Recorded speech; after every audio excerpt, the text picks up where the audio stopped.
You've heard conversations, I'm sure, out of this committee and in the press, I'm sure in your administration, about hiring qualified employees as opposed to adding a diverse workforce. Could you please tell me the OPM decision structure on this issue? You engaged in an exchange earlier with one of my colleagues, and I don't know if you recall, but it was hit me a little differently. As a Black woman sitting here. And there are those that would make some people believe that because I happen to be Black and or a woman, that somehow, even though I can rattle off all the qualifications in the world, my Blackness makes me unqualified. We have another video today of Congresswoman Jasmine Crockett, who represents the Victim District. She's been all over the news lately after being a victim in a hate crime incident when Marjorie Taylor Greene said that she had fake eyelashes. Do you know what we're here for? You know we're here about AG. I don't think you know what you're here for. Well, you the one talking about, I think your fake eyelashes are messing up what you're ain't reading. nothing. Hold on. Listen. After surviving such a life and death situation, she went on to do what she does every time when she has a problem with someone, which is call them a racist. I was all about her race baiting because I felt like she was launching out at me specifically because of my Blackness. When I was asked about whether or not I felt like she was being racist, I told the truth, which was absolutely yes.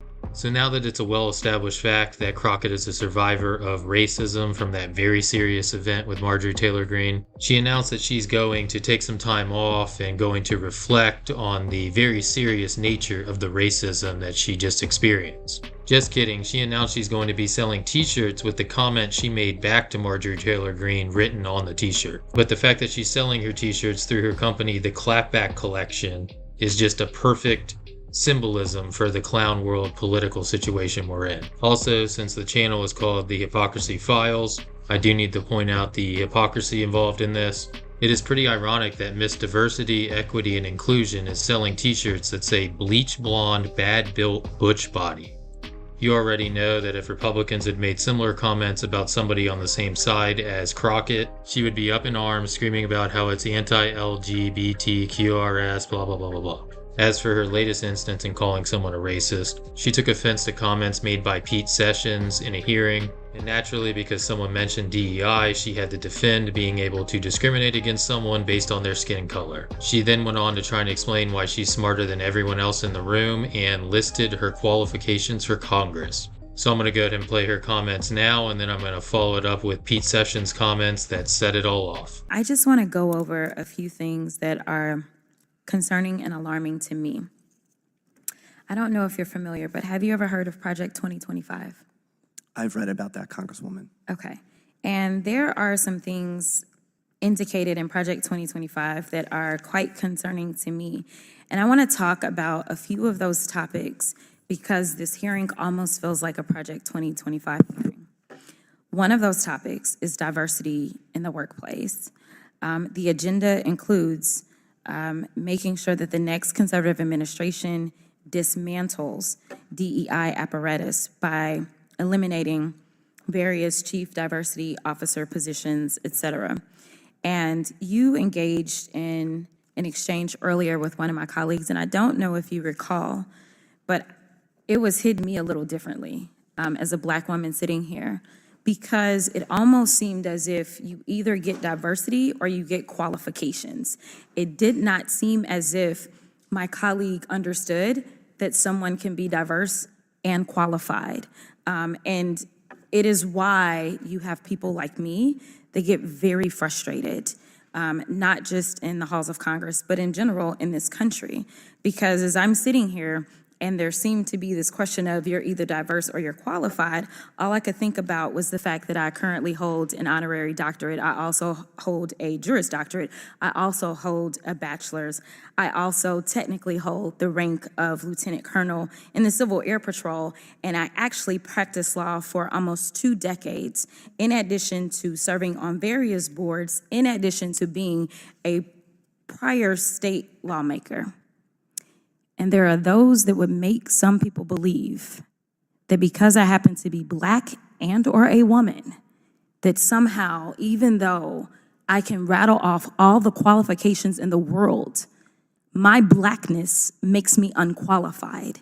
My question to you is that the attitude that you subscribe to? Absolutely not, Congresswoman. And in fact, what we do at OPM every day is look to knock down barriers that are keeping qualified people like yourself, qualified people from all across America for pursuing federal jobs. Some of the things that we've done, for example, are eliminate unnecessary degree requirements and assess people based on the skills that they have and not just where they learned them. We have opened the doors to recruiting from HBCUs, HSIs, minority-serving institutions, populations that may not have thought of the federal government as an employer before. And we have a broad definition of diversity. There are rural populations that have in the past never considered the federal government as a potential employer because the offices were too far away and they would have to get up and leave from their hometown. Now there are some opportunities that they can stay right in that rural hometown and work for the federal government, let alone the amazing military spouses around this country who have to pick up and move in their jobs when their spouse is redeployed. Trying to tap in and keep that talent in government has been a big priority of ours. Thank you so much for giving a plug to the Readiness Act that this committee did just pass out last week in a bipartisan way. But you know, it's interesting because we've had so many conversations about telework and the evils of telework. And it seems to be this other false equivalency that if you telework, that means you're not working, instead of this idea that people are actually just working and they're not working in the building that is being paid for by the federal government. In fact, my mom is on telework, and my mom is absolutely one of the smartest people that I know. Mr. Shriver, there are two overwhelming questions that I would like to engage in right now, and one is the term qualified versus diversity, hiring on diversity. You've heard conversations, I'm sure, out of this committee and in the press, I'm sure in your administration, about hiring qualified employees as opposed to adding a diverse workforce. Could you please tell me the OPM decision structure on this issue? Thank you for the question, Congressman.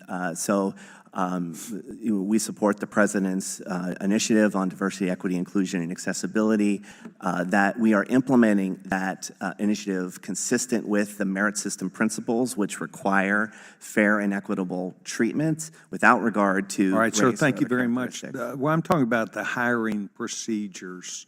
So under this term that we just used, diversity, does a person have to be qualified and fit the same parameters and recommendations that it would for any employee being hired?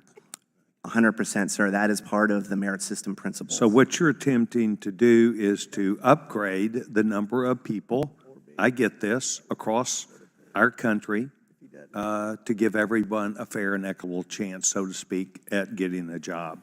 And you're simply highlighting the need where numbers do not reflect that. Would that be appropriate way to say this? Right. So we look for barriers. And so one barrier, for example, Congressman, is the lack of paid internships in the federal government. That's a barrier to people seeking federal employment. So we issued guidance early in the administration to require more paid internships, as an example. Do you think that also helps people to, against people who do not have those opportunities for an internship?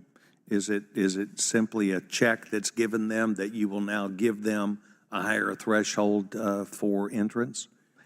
I'm sorry, I'm not quite following your question. Do you use that as a measure then to determine, to give them, like a veteran, an extra plus because they have completed it?